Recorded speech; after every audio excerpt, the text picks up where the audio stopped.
Hello everyone! Welcome to the Layman Way, where we strive to bring the explanation of the key concepts in a very fun and engaging way. Concepts from the field of UPSC, PSC, CAT, you name it, we have it. And guys, we are trying to create a big impact by providing free quality education so that everyone can get access to this education and you can be a part of this revolutionary journey by doing just few things, liking and sharing the video and subscribing to the channel. And also, do not forget to recommend the video to your friends. Alright guys, if you want to view the full playlist, you can always go on the I button in the top right corner and view our full course. And if you are watching this video, do not forget to leave a comment down below and share your progress with others so that we can motivate one another, and let's get started. So guys, welcome to the course. तो चलिए आगे continue करते हैं अपना lecture. Last lecture में हमने population interaction को start किया था, जहाँ पे हमने म्यूचुअलिज्म के बारे में डिस्कस किया था. तो चलिए आज कंपटीशन से स्टार्ट करते हैं. तो दूसरा इंटरेक्शन कैसा होता है, पहले तो म्यूचुअलिज्म हमने डिस्कस किया जिसमें दोनों स्पीशीज़ को बेनिफिट होता है ना, दोनों स्पीशीज़ को बेनिफिट होता है, वो हम बोलते हैं म्यूचुअलिज्म. फिर दूसरा आता है कंपटीशन. कंपटीशन में क्या होता है, दोनों स्पीशीज़ को हार्म होता है, दोनों स्पीशीज़ को दिक्कत होती है, हार्म होता है बेसिकली, ठीक है, बोथ स्पीशीज़ गेट हार्म, उसमें उसको हम बोलते हैं कंपटीशन, ठीक है. तो ऐसा जनरल बिलीफ है कि भाई ऐसा होता है जब क्लोजली रिलेटेड स्पीशीज़ जो होते हैं वो सेम रिसोर्स के लिए कम्पीट कर रहे होते हैं. तो क्या होता है, किसी एक को मिल जाता है या दोनों आपस में एक दूसरे को मार देते हैं ना, ये रिसोर्स के लिए फ़ाइट करने के लिए. एक ऐसा बिलीफ है कि ये कॉमन रिसोर्स होता है, उसके लिए दो स्पीशीज़ फ़ाइट करते हैं, तब हम बोलते हैं कंपटीशन हो रहा है. जैसे मान लो आप यूपीएससी में सिविल सर्वेंट बनने के लिए फ़ाइट कर रहे हो, है ना, तो बहुत सारे लोग फ़ाइट कर रहे हैं, ठीक है. तो ऐसा जनरल बिलीफ है कि इसको कंपटीशन बोलते हैं, ठीक है. ऑल्दो बोलते हैं, बट ऐसा ज़रूरी नहीं है कि सिर्फ इसी को ही बोलते हैं ना. ऐसा ज़रूरी नहीं है कि सिर्फ अगर कॉमन रिसोर्स हो उसके लिए फ़ाइट हो रहा है तो कंपटीशन होगा. अनरिलेटेड स्पीशीज, ऐसा भी हो सकता है कि अनरिलेटेड स्पीशीज़ दूसरे रिसोर्स के लिए फ़ाइट कर रहे हो, ठीक है. मतलब ऐसा भी हो सकता है, देखो इसमें बिलीफ अभी क्या है कि जो सेम स्पीशीज़ है ना, या फिर क्लोजली रिलेटेड स्पीशीज़ है, जैसे हम ह्यूमंस है, जैसे अभी यूपीएससी का तैयारी कौन कौन कर रहा है, मतलब जो नॉर्मल 32 से कम होंगे वही तैयारी कर रहे हैं ना. तो एज ग्रुप है एक 20 to 32, वो लोग तैयारी कर रहे हैं ना. तो यही एज ग्रुप बेसिकली कम्पीट कर रहा है, कॉम्पिटिशन में है यूपीएससी के लिए, सेम रिसोर्स के लिए, है ना. बट ऐसा ज़रूरी नहीं है ना. ऐसा वो बोलते हैं, मतलब इकोलॉजी में क्या होता है, ऐसा ज़रूरी नहीं कि सेम रिसोर्स के लिए सेम क्लोजली रिलेटेड स्पीशीज़ हो, अनरिलेटेड स्पीशीज़ भी कम्पीट कर सकते हैं, ठीक है. तो ये बस नॉर्मल जनरली चीज़ है, ऐसा कोई स्टेटमेंट आ जाए कि only closely related species fight for the same resource in competition, तो गलत हो जाएगा, ठीक है. इसका एग्जाम्पल क्या है कि टोटली अनरिलेटेड स्पीशीज़ भी कम्पीट कर सकते हैं. देखो शैलो साउथ अमेरिकन जो लेक्स हैं ना, वहाँ पे फ्लेमिंगोज आती रहती हैं, है ना, और रेजिडेंट फिशेज़ होती हैं. तो जो फ्लेमिंगोज और फिशेज़ होती हैं, है ना, ये दोनों अनरिलेटेड स्पीशीज़ है ना. फ्लेमिंगोज बर्ड हैं, फिश एक्वाटिक एनिमल है ना. तो ये दोनों सेम जू प्लैंक्टन को खाना रहता है इनको, तो सेम रिसोर्स के लिए कम्पीट करती हैं. तो इसमें दोनों स्पीशीज़ तो अनरिलेटेड हैं, बट रिसोर्स जो है वो क्या है, वो सेम है ना. दूसरा दूसरा ये है कि ये जो रिसोर्स है वो लिमिटिंग हो, ऐसा ज़रूरी नहीं है, मतलब स्कैर्सिटी हो रिसोर्स का, ऐसा ज़रूरी नहीं है. जैसे यूपीएससी में 1000 सीट्स हैं, तो ऐसा ज़रूरी नहीं कि सिर्फ 1000 सीट्स हो तभी कंपटीशन होगा. अभी 1000 की अगर वो 10,000 कर देंगे तो भी कंपटीशन रहेगा, है ना. तो ऐसा ज़रूरी नहीं कि लिमिटिंग हो रिसोर्स इसीलिए कंपटीशन हो रहा है ना. ये दो दो मिथ्स हैं जो गलत है. पहला कि क्लोजली, इसमें लिखा है ना क्लोजली रिलेटेड स्पीशीज़, तो ऐसा ज़रूरी नहीं कि क्लोजली रिलेटेड स्पीशीज़ हो. और दूसरा ऐसा ज़रूरी नहीं है कि रिसोर्स जो है वो लिमिटिंग हो, है ना, ऐसा ज़रूरी नहीं है. रिसोर्स अनलिमिटेड भी हो सकता है, तब भी कंपटीशन हो सकता है, ठीक है. Competition is best defined as a process in which fitness of one species is significantly lower in the presence of another species. जैसे जैसे जैसे लायन और डियर, है ना. तो लायन के प्रेजेंट में डियर की फिटनेस बहुत कम है ना, वो कम्पीट नहीं कर पाता है जनरली. ऐसा नहीं है कि मतलब है नहीं फिट, बहुत बार ऐसा हुआ है कि जो लायन है वो कैच नहीं कर पाता है ना. तो बेसिकली क्या होता है, जो डियर का फिटनेस है वो लायन के सामने कम हो जाता है ना. तो इस टाइप से भी होता है. अब इसका एग्जांपल एक और है, एक अबिंगडन टॉर्टोइस है जो एक्सटेंट हो चुके हैं. कहाँ पे मिलते हैं, गालापागोस आइलैंड्स में मिलते थे. Galapagos is basically south America जो कोस्ट है ना, इधर के आसपास हैं, इधर कहीं पैसिफिक ओशियन में, इस कोस्ट के पास है, ठीक है. तो यहाँ पे ये गालापागोस आइलैंड्स में बेसिकली अबिंगडन टॉर्टोइस रहते थे, जो कि अब एक्सटेंड हो चुके हैं. क्यों एक्सटेंड हुए, क्योंकि वहाँ पे ना गोट्स को इंट्रोड्यूस कर दिया गया, ठीक है. तो इन गोट्स ने क्या किया, सारा खाना खाना स्टार्ट कर दिया इन टॉर्टोइस का, क्योंकि अब इन गोट्स की जो फिटनेस थी वो अच्छी थी, बहुत जल्दी मोबाइल थे, मूव कर लेते थे. अब टॉर्टोइस तो बहुत धीरे धीरे चलता है ना, तो वो बेचारा नहीं खा पा रहा था, है ना. तो इस वजह से क्या हुआ, गोट्स ने इनका सारा खाना खा लिया और ये लोग एक्सटेंट हो गए, इनके लिए खाना बचा ही नहीं, ठीक है. तो इसमें क्या हुआ, फिटनेस गोट्स की अच्छी है, अबिंगडन टॉर्टोइस की ख़राब है ना. तो इस वजह से क्या हुआ, अबिंगडन टॉर्टोइस मतलब एक्सटेंट हो गए, ठीक है. फिर एक और कंसेप्ट आता है कॉम्पिटिटिव रिलीज़ का। अब कॉम्पिटिटिव रिलीज़ क्या होता है कि किसी एक स्पीशीज़ के मतलब जब क्या होता है कि जब कोई पर्टिकुलर जोग्राफिकल एरिया होता है ना, तो जैसे मान लो आपके अभी क्रेड का ऐड आया ना, वो गुंडे वाला है ना, तो उसमें क्या है बेसिकली, जैसे फॉर एग्जांपल क्या मानो, मान लो कोई एरिया है ना, वहाँ पे 2-3 गुंडे हैं, ठीक है, और आप एक नॉर्मल इंसान हो, ठीक है, तो इन गुंडों के सामने क्या होगा, आपका टेरिटरी बहुत कम होगा ना, मतलब आप ऐसे खुलेआम नहीं जा सकते कहीं बाहर, है ना।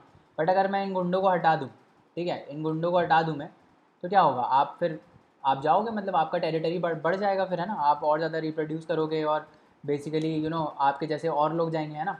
तो क्या होता है बेसिकली कॉम्पिटिटिव रिलीज में कि जो स्पीशीज़ होता है ना, जब उसका डिस्ट्रीब्यूशन रिस्ट्रिक्टेड होता है छोटे एरिया के लिए, जैसे हमने देखा यहाँ पे कि आपका टेरिटरी डिफाइंड है छोटे एरिया के लिए, है ना, इसके बाहर जाओगे तो गुंडे हैं, ठीक है। तो जब छोटे एरिया के लिए रेस्ट्रिक्टेड होता है क्योंकि ये कॉम्पिटिटिवली सुपीरियर स्पीशीज़ होता है ना, आपसे सुपीरियर स्पीशीज़ बाहर होता है ना। जब हम इसको हटा देते हैं, जब हम इस सुपीरियर स्पीशीज़ को हटा देते हैं, तो ये इसकी जो पॉपुलेशन होती है, ठीक है, नॉर्मल स्पीशीज़ की, वो बहुत ही रैपिडली एक्सपैंड कर जाती है, ठीक है। ये होता है कॉम्पिटिटिव रिलीज़। रिलीज़ मतलब एकदम से रिलीज़ हो जाती है चीज़, है ना, जो भरा पड़ा था चीज़ वो रिलीज़ हो जाता है, ठीक है। तो कॉम्पिटिटिव रिलीज़ मतलब क्या होता है कि जब किसी स्पीशीज़ का एरिया जो होता है वो रेस्ट्रिक्टेड होता है ना। क्यों रेस्ट्रिक्टेड होता है, क्योंकि इस एरिया के बाहर एक सुपीरियर स्पीशीज़ है, अगर यहाँ जाओगे तो मारे जाओगे टाइप्स, है ना। तो अपने आप को स्पीशीज़ यहीं एरिया में रेस्ट्रिक्ट कर लेते हैं। बट अगर मैं सडनली इस स्पीशीज़ को हटा देता हूँ जो सुपीरियर स्पीशीज़ था, तो ये जो इन्फीरियर स्पीशीज़ था इसकी पॉपुलेशन जो है वो रैपिडली एक्सपैंड कर जाएगी, है ना। तो इसको हम बोलते हैं कॉम्पिटिटिव रिलीज़। फिर एक और प्रिंसिपल आता है कॉम्पिटिटिव एक्सक्लूजन प्रिंसिपल।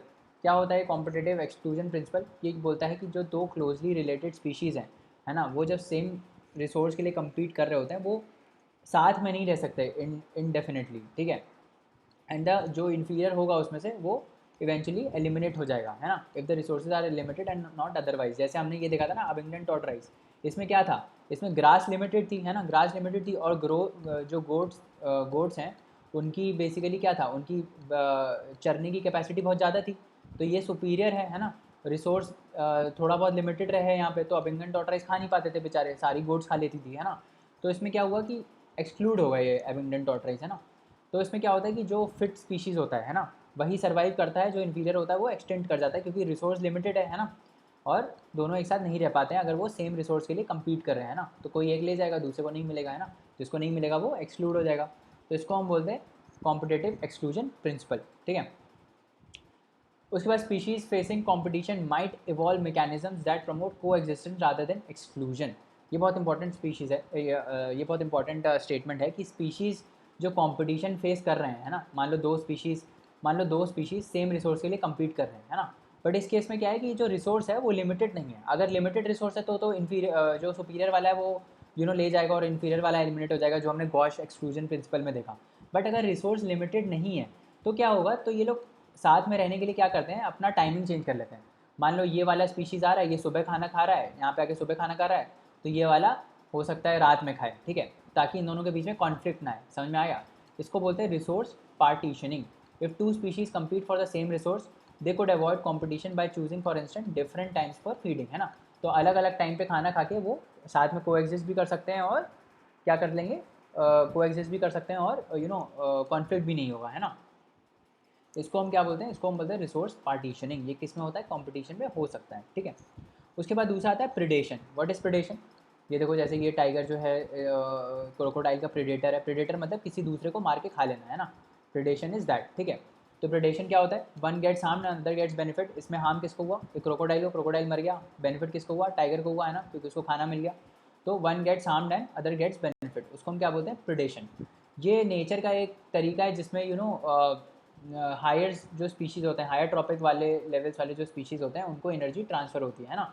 तो ये बेसिकली ये इसका प्रेडेटर है, तो क्या हुआ, ये ऊपर वाले लेवल ट्रॉपिक लेवल पे होगा ना, ये नीचे वाले ट्रॉपिक लेवल पे होगा, तभी तो ये इसको खा रहा है ना।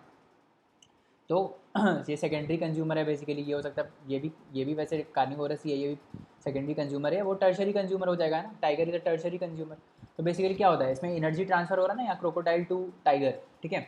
तो it is a nature's way of transferring to energy to the higher trophic levels. Example tiger, deer, है ना, tiger and deer, sparrow eating seeds, ठीक है। तो स्पैरो बेसिकली सीड्स खा के क्या करती है, जो ऑटोट्रॉप्स होते हैं वहाँ से एनर्जी जो है वो प्राइमरी कंज्यूमर्स में ट्रांसफ़र करती है, राइट। तो इसको बोलते हैं हम predation. Predators keep prey population under control.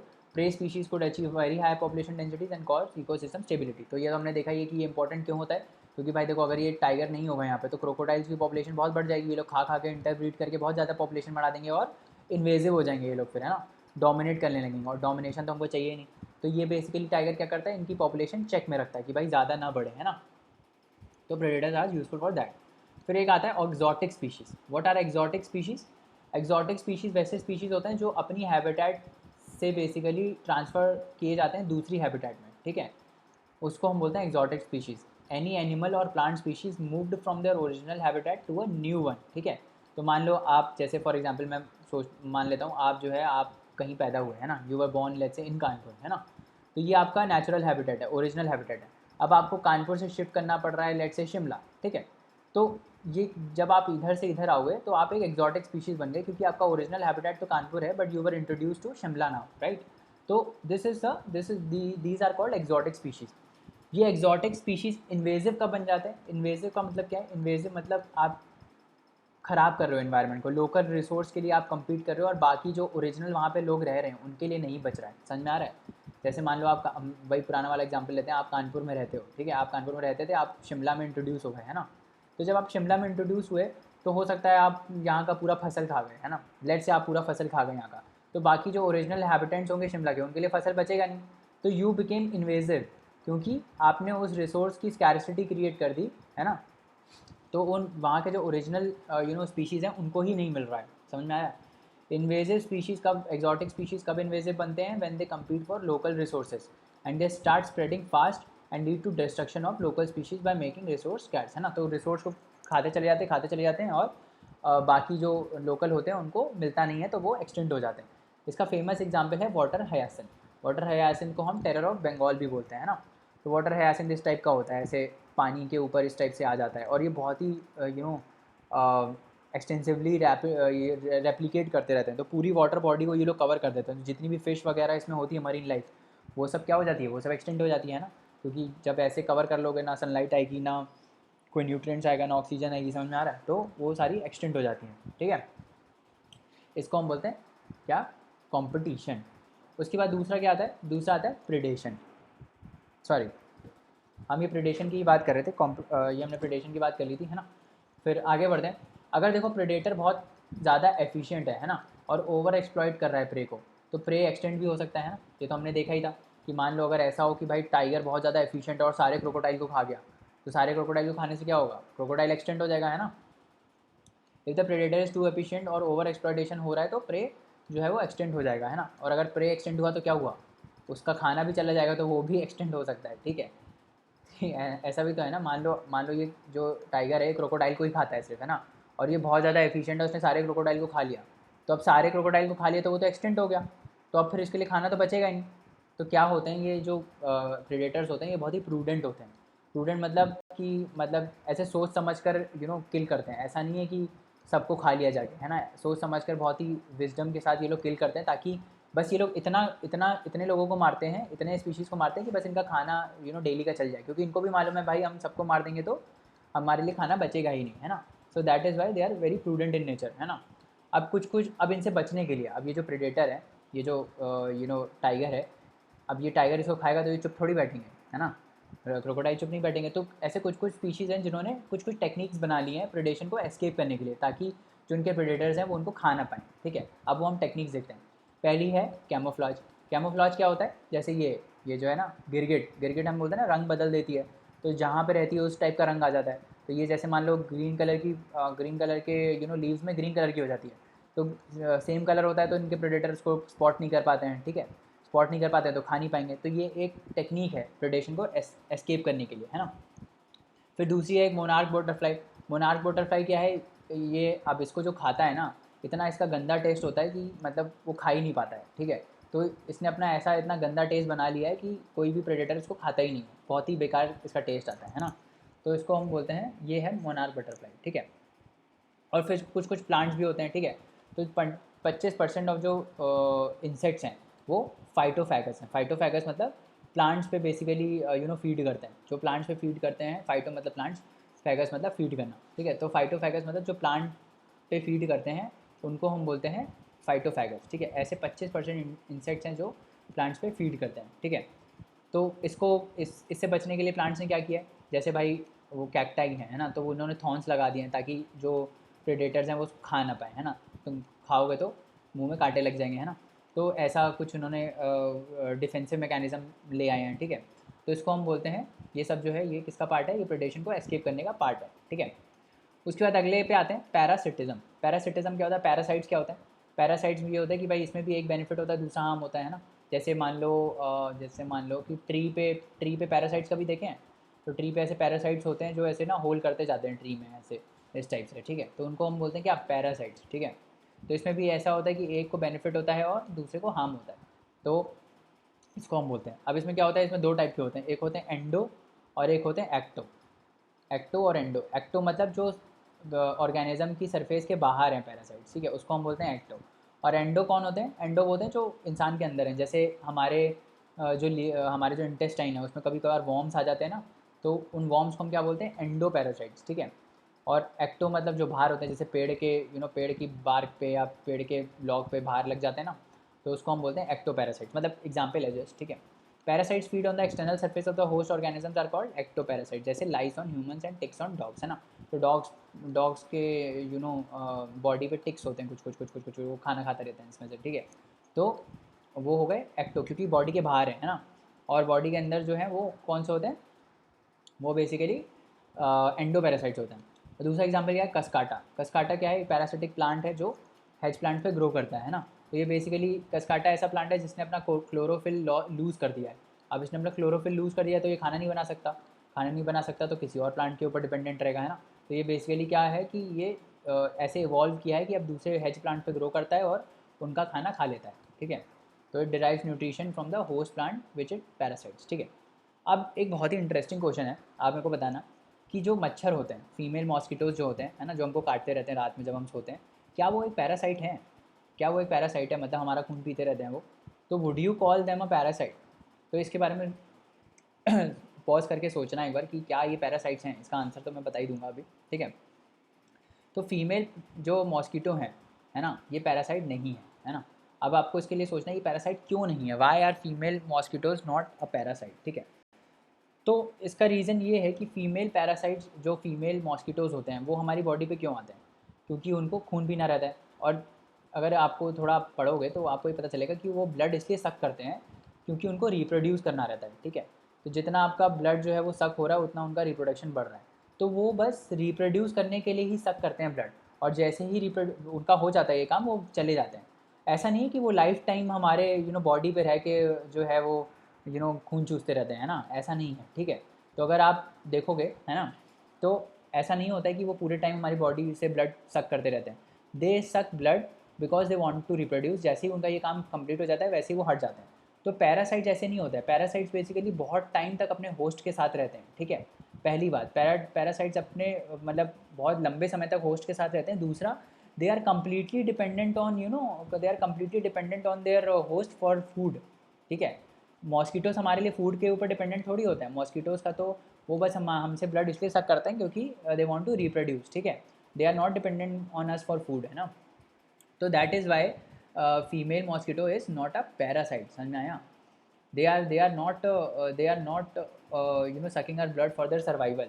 जबकि पैरासाइट्स क्या होते हैं, पैरासाइट होस्ट पे इसलिए होते हैं क्योंकि उनको सर्वाइव करना होता है और बहुत बहुत बड़े लंबे टाइम तक होते हैं ना, वो उनसे फूड डिराइव करते हैं, न्यूट्रिशन डिराइव करते हैं, समझ में आ रहा है। और ये जो फीमेल मॉस्किटो है ये कुछ नहीं करता हमसे, ठीक है। It is just they just do it for reproduction, ठीक है।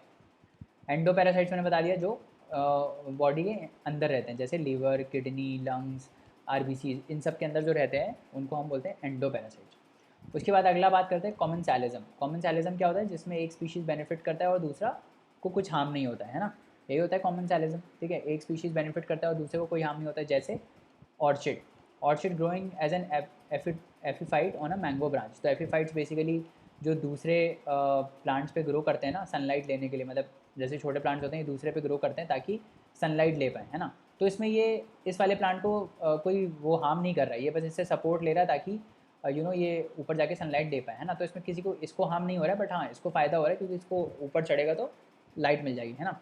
दूसरा एग्जाम्पल क्या है, कैटल एग्रेट एंड ग्रेजिंग कैटल। तो ये देखो जैसे एग्रेट होती है ना, ये एग्रेट होती है, ये बेसिकली जहाँ भी कैटल ग्रेज कर रही होती है उसके हमेशा आपको आसपास दिखेगी। ऐसा क्यों आसपास क्यों दिखेगी? क्योंकि देखो ये जब भी कैटल ग्रेज करती है ना तो ये अंदर से इंसेक्ट्स बाहर निकाल देती है, जो भी अंदर से इंसेक्ट्स होते हैं उसको बाहर निकाल देती है। तो ये जब भी इंसेक्ट्स बाहर निकलती है तो ये इसको खा लेती है ना। अब खुद से ये करेगी तो कितना टाइम लगेगा इसको, है ना। तो इसीलिए ये इनके आसपास टहलती रहती है कि जब भी ऐसा होगा तो मैं खा लूँगी टाइप्स, है ना। तो इससे इसको तो बेनिफिट हो रहा है बट इनको कोई बेनिफिट नहीं हो रहा, ना कोई हार्म हो रहा है ना। तो this is called कॉमेंसालिज्म, right.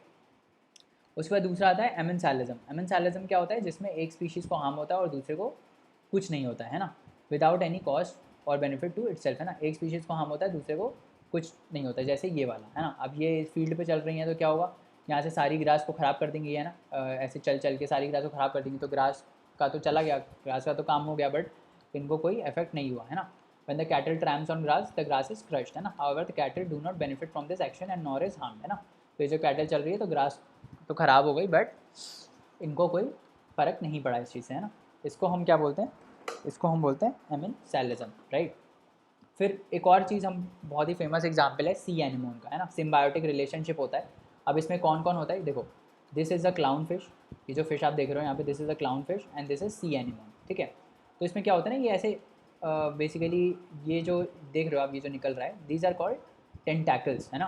These are called tentacles. अब ये स्टिंगिंग टेंटैकल्स होते हैं किसके? सी एनिमोन के, है ना। और ये क्लाउन फिश इसके अंदर रहती है। अब ऐसा क्यों होता है, क्यों रहती है, बताता हूँ क्यों रहती है। देखो अभी इस वाले फिगर में देखो क्या है, this is basically C anemone, ठीक है। और दिस इज़ क्लाउन फिश, अगर आपको दिख रहा हो, है ना। This is clown fish, this is clown fish, है ना। ये है क्लाउन फिश, ठीक है। तो ये क्या करता है, सिम्बायोटिक रिलेशनशिप का मतलब क्या होता है, दोनों एक दूसरे को बेनिफिट करते हैं, है ना। जैसे हमने लाइकन का पढ़ा था ना, lichen is also symbiotic relationship, वैसे ही सी एनिमोन और this is also sea anemone and clown fish is also a symbiotic relationship. इसमें क्या होता है, तो एक दूसरे को बेनिफिट करेंगे। तो क्या बेनिफिट होता है इस ये जो क्लाउन फिश है इसको क्या बेनिफिट होता है सी एनिमोन से? अब देखो ये इसके अंदर रहती है ना, ये इसके अंदर रहती है, तो इसके जो भी प्रेडेटर्स हैं, जो भी इसके प्रेडेटर्स हैं जो इस फिश क्लाउन फिश को खाते हैं, वो डर के चले जाते हैं, क्योंकि ये टेंटैकल्स दिख रहे हैं ना आपको, वो उनको भगा देते हैं, समझ में आया, उनको भगा देते हैं ये टेंटैकल्स। और फिर क्लाउन फिश क्या करती है, क्लाउन फिश सी एनिमोन के लिए क्या करती है, ये इसको इंटरनली क्लीन कर देती है, जो भी इसका वेस्ट सेक्रेटा वगैरह है ये सब इसको क्लीन कर देती है, ठीक है। तो sea anemone that has a stinging tentacle and a clown fish they share a symbiotic relationship, ठीक है। तो sea anemone protects the clown fish from predators and return clown fish क्या करती है, कुछ बेनिफिट्स इसको प्रोवाइड करती है, जैसे cleaning the anemone, nutrients provide करती है in the form of waste and scaring away predatory fish such as butterfly fish, है ना। तो ये सब काम, ये सब बेनिफिट ये क्लाउन फिश सी एनिमोन को देती है। क्या क्या देती है? क्लीनिंग करती है अंदर की, न्यूट्रिएंट्स प्रोवाइड करती है वेस्ट के फॉर्म में, जो इसका वेस्ट होगा वो एज अ न्यूट्रिएंट ये क्लाउन फिश कंज्यूम करता है, ठीक है। और बाकी जो प्रेडेटरी फिश हैं जो सी एनिमोन्स को खाती हैं, है ना, उनको ये स्केयर करती है ऐसे निकल के बाहर, ठीक है। तो ये हो गया अपना सिम्बायोटिक रिलेशनशिप, ठीक है। चलो तो चलिए दोस्तों, आज के लिए इतना रहने देते हैं, बाकी कंसेप्ट्स नेक्स्ट लेक्चर में पढ़ेंगे।